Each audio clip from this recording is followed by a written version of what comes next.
mtoto. Yani nisikilize tena kwa makini. Usisubutu tena kwenda hiyo place.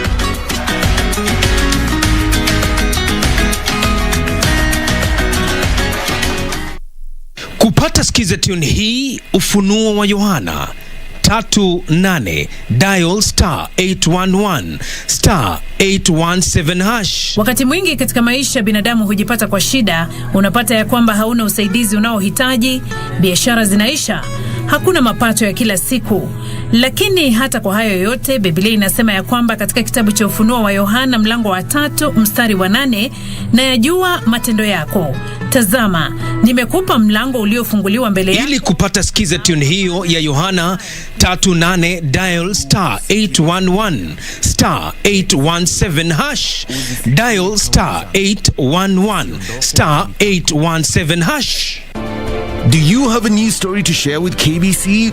Get in touch swiftly on email newsroom@kbc.co.ke, call 0723 892 654 or 0734 780 124.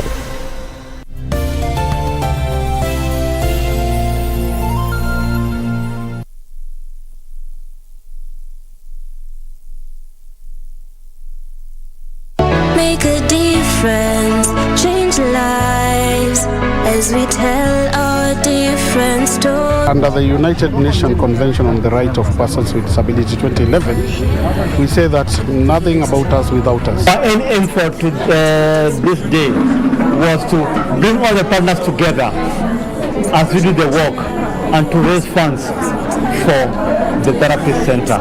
All clinics that take care of people living with sickle cell must understand how the treatment guidelines work. When I was in primary, there was a lot of stigmatization. Primary shule watu wakicheza mpira because they see you, wanasema oh, if you play the ball utakufia kwa kiwanja. Incredible cause we're differently abled, differently.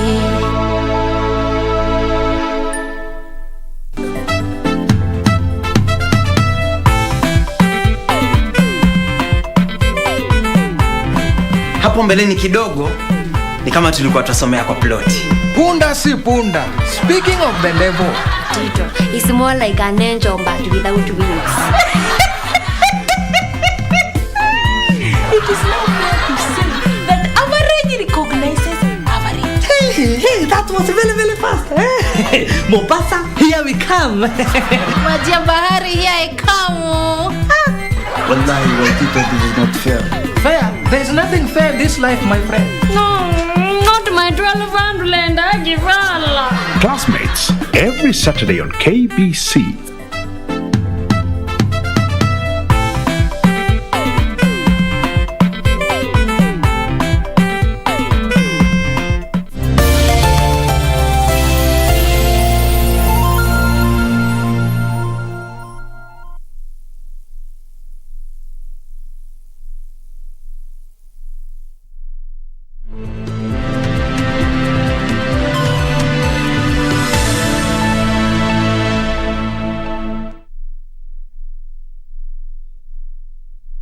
It is indeed the 13th day of November, actually 48 days left to the end of the year. Good afternoon, this is KBC and this is KBC Lunchtime News. Glad you could join us just in time for a comprehensive news report. My name is Njue and my co-anchor on the bottom right of your screen is Byron Abuli.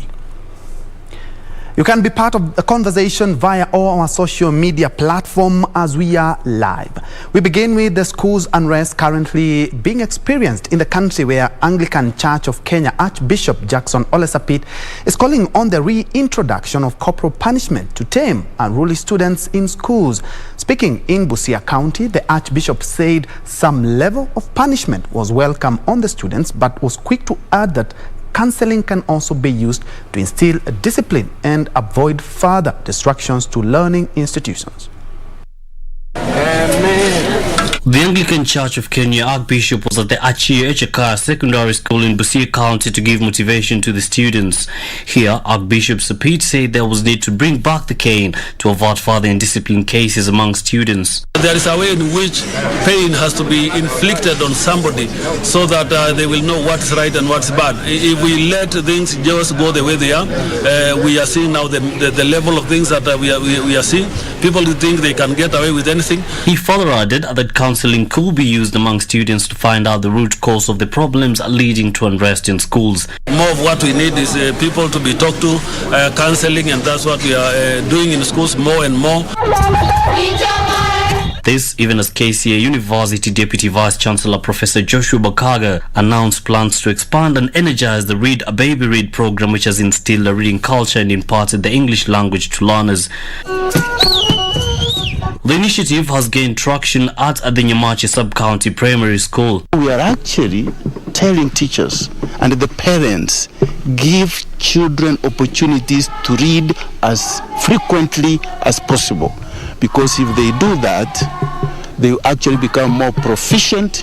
And as they become more proficient in reading English, then they do better in these other subjects like science, like history, and all others. There is good communication amongst the pupils and the teachers. Number two, the Read Baby Read has brought about good grades. The performance has been realized in all the classes. Yusufar reporting for Lunchtime News.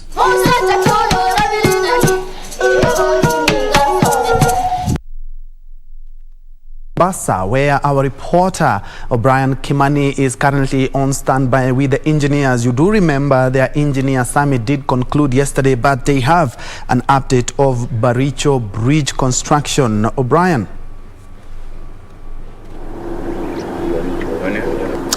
Well, many thanks indeed, Ben Troy. I actually envy you back in studio because out here the sun is out with its cousins, and I can tell you that this is like a microwave. We are all baking here, but nevertheless we have to work. And what you can see behind me is the March talked about Baricho Bridge over River Sabaki. The most interesting thing is this bridge was supposed to have been completed back in 1995. Unfortunately, it's never happened for obvious reasons. But now, the Kenya Rural Roads Authority took up this bridge in 2017. The contract was awarded in 2018, and now it is at 70% completion stage.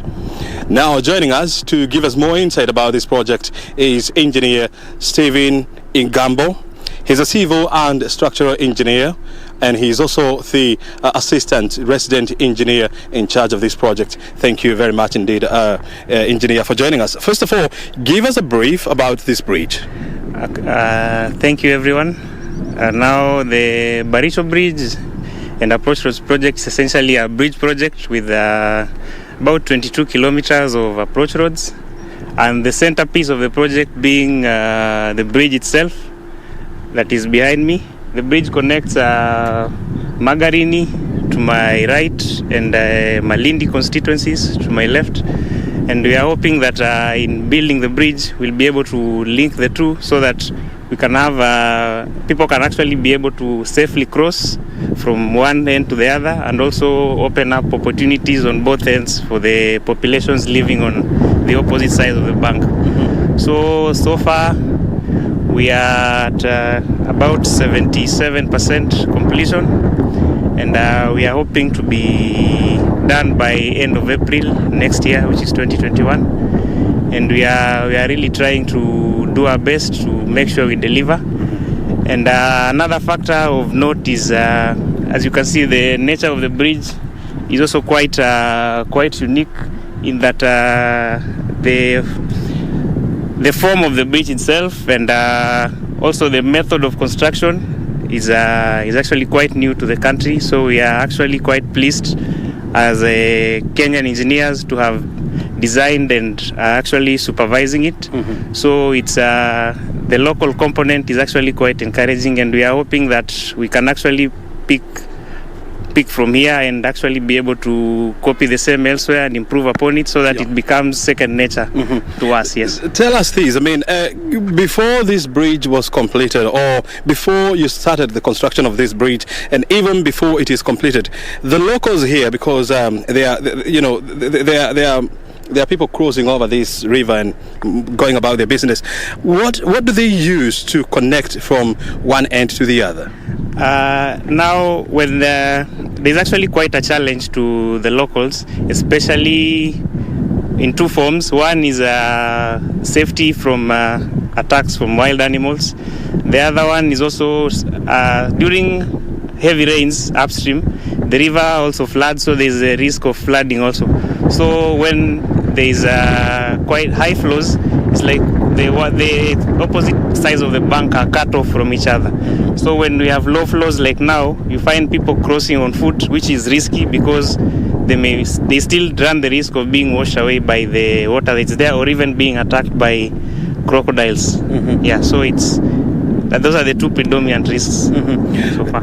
So this bridge is going to connect the two sub-counties of Magarini and Malindi counties.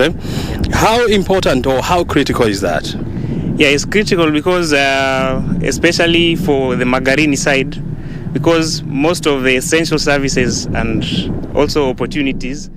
That is a live interview there with our reporter O'Brien Kimani in the scorching sun of the city of Mombasa, there at the Sabaki River, where the bridge that will be connecting Magarini and Malindi constituencies is 77% completed, and by end of April that bridge will be completed, and the Baricho Bridge will of course help a lot of people transact their everyday activities from one point to another, of course from Magarini, linking them to the Malindi constituencies. Of course, you will be coming a little bit later with a comprehensive report on the same. From the coastal city of Mombasa to the lakeside city of Kisumu, where a section of traders in Kisumu City are crying foul of a delayed allocation of stalls at the newly constructed Uhuru Business Park. The over 100 traders on Friday staged a peaceful demonstration marching from the park to the governor's office to inquire why the county administration had sought a court injunction to stop the allocation exercise. The newly constructed Uhuru Business Park is the source of renewed conflict between the Kisumu County administration and a section of traders in the lakeside city.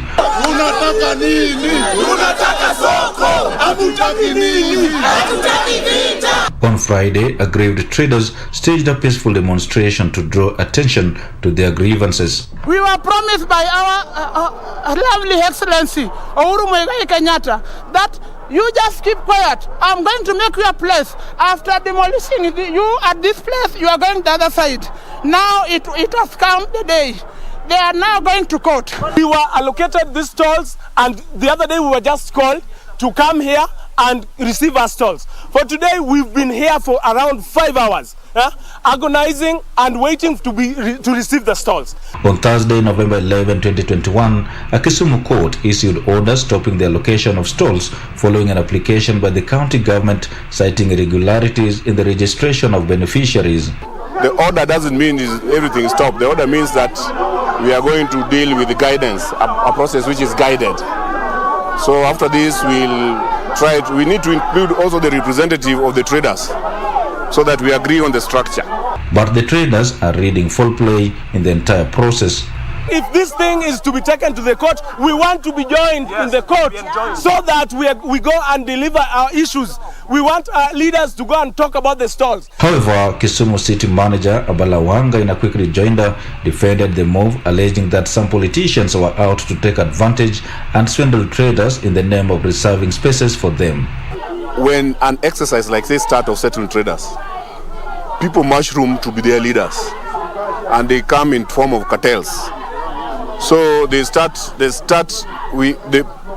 due process is not followed, and each person now to come, which person want to come with their proxies and try to disorganize the process.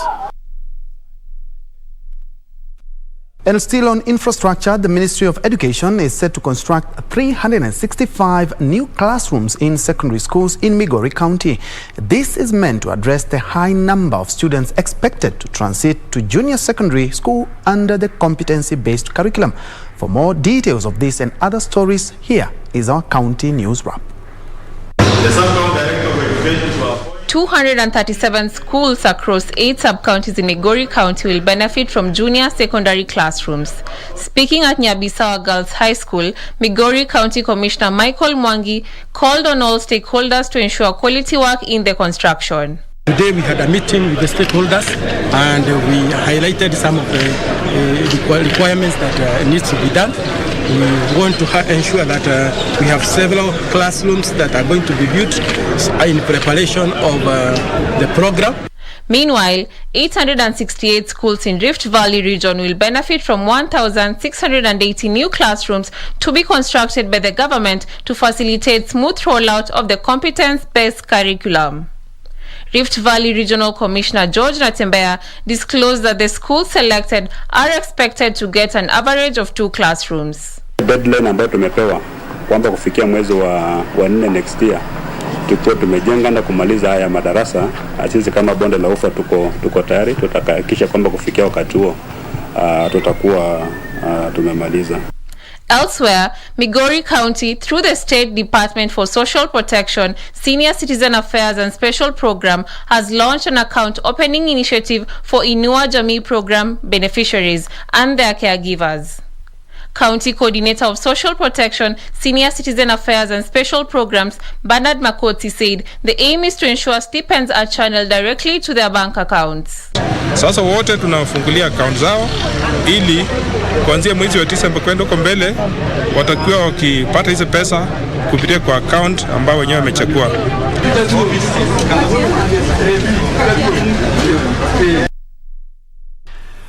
At about 17 minutes past the hour, we are due for our first break, but we'll be right back. Of course, with the leagues having to, first of all, pave way for international matches, we have all the latest from the world of sports as well. Keep it KBC.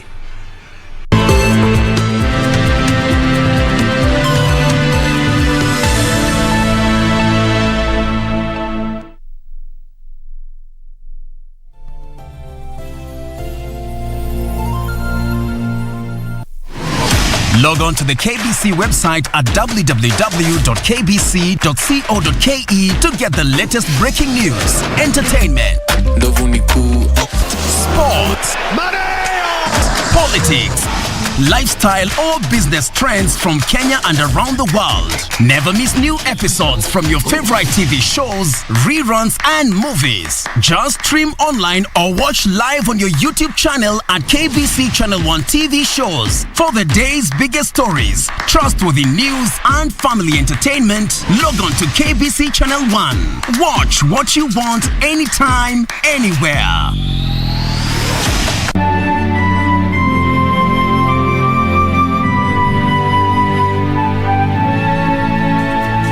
Nini? 50 bob yangu.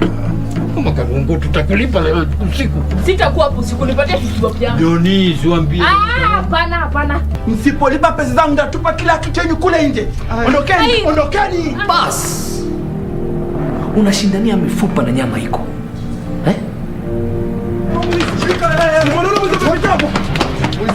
Ula umepita hapa saa hii. Mimi sijaona kitu kwa zaidi ya miaka 12. Na wewe? Amekimbia hivyo. Wewe.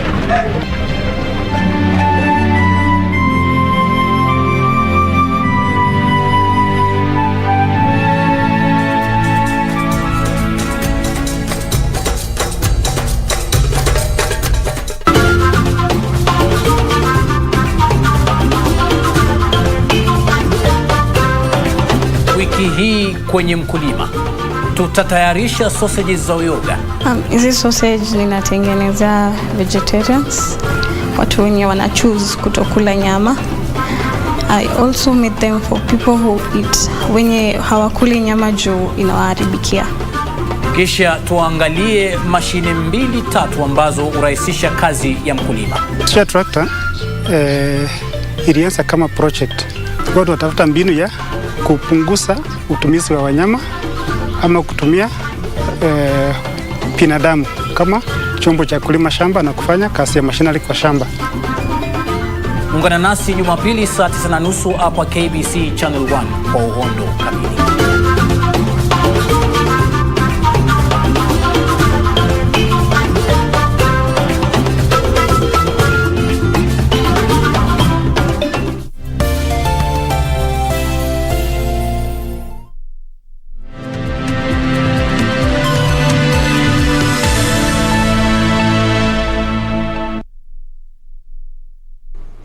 Welcome back. Thanks for keeping it KBC. Let's move on to some politics now, where Interior Principal Secretary Karanja Kibicho has issued a stern warning that political crime will not be tolerated in the country. Speaking at St. Philip's Secondary School in Baricho, Kirinyaga County, Kibicho said the government is closely monitoring politics in the country and will crack down on goons hired to cause chaos during political rallies. The government has issued a stern warning to politicians engaging criminal gangs to cause chaos in political gatherings. Interior Principal Secretary Karanja Kibicho says the government has stepped up surveillance and will crack down on individuals found culpable of causing trouble. Msimu wa siasa inakuja na polisi mko hapa, County Commissioner mko hapa, Kirinyaga kusikue na hiyo group. Vunja group. On the issue of unrest in schools, Kibicho directed administrators to open up communication channels with teachers, school management and students. Tumekosa communication kati ya sisi, walimu, watoto, wazazi. Na tusipotibu hii, ni lazima tujiulize very important question. Ni nini hii imekasirisha watoto namna hii? Very small problems zina provoke very severe action. Also, the Senate and the Kenya Private Sector Alliance are warning political violence reported recently in parts of the country could lead to capital and investor flight. The two institutions called for political tolerance in a bid to protect the economic gains that the country has made after the losses incurred due to COVID-19. Let us maintain peace. What we witnessed in Kisumu recently must really be nipped in the bud right now. Swahili husema usipoziba ufa utajenga ukuta. As you go around looking for votes, remember there's an economy. There's an economy that needs to be safeguarded. There are jobs that we need to safeguard if we're going to be able to create more. If we lose what we have now, we'll not even be able to create new jobs after election. This comes as a section of legislators allied to the Deputy President William Ruto have cautioned Kenyans to be wary of leaders who want to incite violence, terming the recent chaos in Kondele as a well-orchestrated plan. Hii Kenya hatutaki tuirudishe kwa ile ilifanyika 2007-2008. Na kila mtu awe na huru ya kufanya siasa mahali popote. Sisi tunataka Kenya iwe moja. Sio kuongea tu, lakini kwa kitendo. Elsewhere, a section of leaders in West Pokot County, led by Area Governor John Lunyangapu, have unveiled a new political outfit, Kenya Union Party, and officially ditched KANU. During the event, local elders installed Lunyangapu to spearhead the Pokot community political interest ahead of 2022. The new party, Kenya Union Party, makes a commitment to create a united nation called Kenya, in which all of us are equal. Kuunda chama hiki ya Kenya Union Party ili iongoze, ili ionyeshe direction ya mali watu wa Pokot, wazee, wa mama na wadogo, vile watatengeneza serikali yao.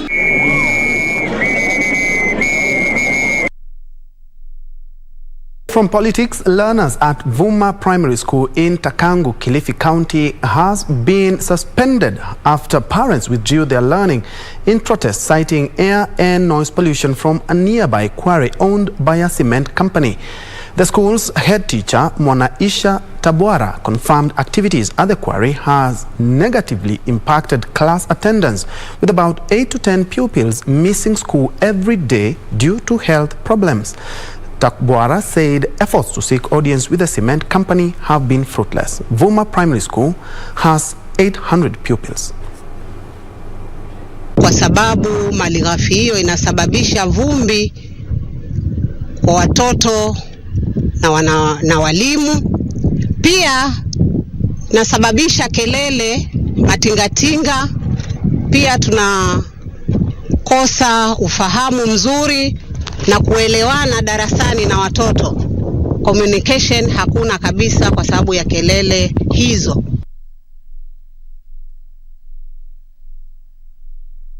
Elsewhere, men have been challenged to embrace screening for lifestyle diseases to enable early diagnosis and treatment. Speaking during the official opening of an oncology clinic in Baringo County, funded by County First Ladies Association, Baringo Governor Stanley Kiptis urged the male gender not to shy away from frequent medical checkups to avoid a late detection, for treatable diseases. At the official opening of the Cancer Screening Center at Kabarnet in Baringo County, a section of residents took the opportunity to be screened. However, majority of those who turned up were female. Mimi ningependa kutoa mwito kwamba jamii, hata sisi wanaume hapana jikaza sana bwana, hata kusikia kichwa unajikaza, hata kusikia sijui wapi unajikaza, kama mama bwana. Sisi wanaume tunaenda Panadol na unarudi kulala. Jamii tupime. According to health officials, Baringo County has witnessed a rise in cancer cases and deaths occasioned by complications from the same. We are seeing more of liver cancer. Because of the hepatitis B prevalence which is high, we are also seeing skin cancer and other cancers like eye cancer. The oncology clinic is an initiative of the County First Ladies Association and aims to bring cancer screening services closer to residents. Ninaomba kuwa leo mmefunguliwa kliniki, naona mlolongo ni mrefu lakini isiishie hapa. We want to encourage you to read about cancer, know enough so that when you go to see your doctor with various complaints, you can even lead him to suspect. Could it be? You ask those questions only if you know. But kama huna habari, you will not ask any question. Nimeishi na ugonjwa huu wa saratani tangia mwaka wa 1996. Mimi ilikuwa ni early stages na nilitibiwa kwa hiyo wakati na nikaona nimesurvive. Tangu siku hiyo angalau kidogo napata changamoto kidogo, lakini nimetumia matibabu na nimeona niko sawa. So hii itasaidia sana. The clinic is expected to serve patients who initially traveled to Eldoret, Nakuru and Nairobi seeking similar services. It is reported that 70% to 80% of cancer cases are diagnosed in late stages due to lack of awareness, inadequate screening and treatment facilities, high cost of treatment and high poverty index. Kamchemenza for Lunchtime News. Let's do sports now, where Hurricanes scored a first-half hat-trick as England roamed towards the 2022 World Cup with a 5-0 thrashing of Albania. England still need today's final games. Northern Ireland host Italy, while Switzerland face Bulgaria. Spanish soccer giants Barcelona have announced that veteran defender Dani Alves will be returning to the club as new coach Xavi Hernandez's first signing. Alves has been a free agent since leaving Sao Paulo in September, but is ineligible until the transfer window opens early next year. He played for the Camp Nou outfit between the year 2008 and 2016 when he lifted the Champions League title 3 times along Xavi. Xavi's priority this term will be to ensure Barcelona qualify for next season's Champions League by finishing in La Liga's top 4. The Catalans' next match after the international break is on 20th of November at home against city rivals Espanyol.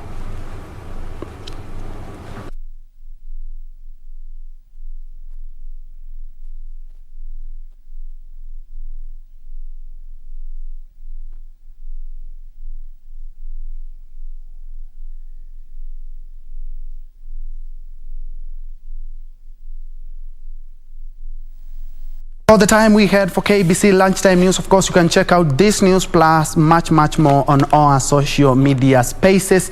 Thank you so much for joining us. My name is Njue, and Byron Abuli has been our sign language interpreter for this live newscast. Have a good one.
I love sciences, but I'm so into music.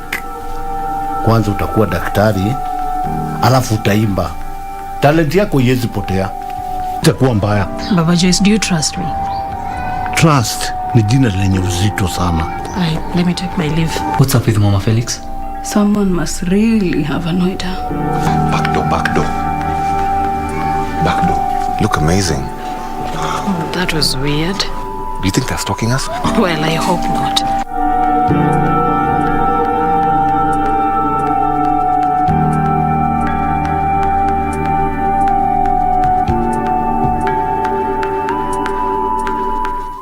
Make a difference, change lives as we tell our different stories. Under the United Nations Convention on the Right of Persons with Disability 2011, we say that nothing about us without us. Our aim for this day was to bring all the partners together as we do the work and to raise funds for the therapy center.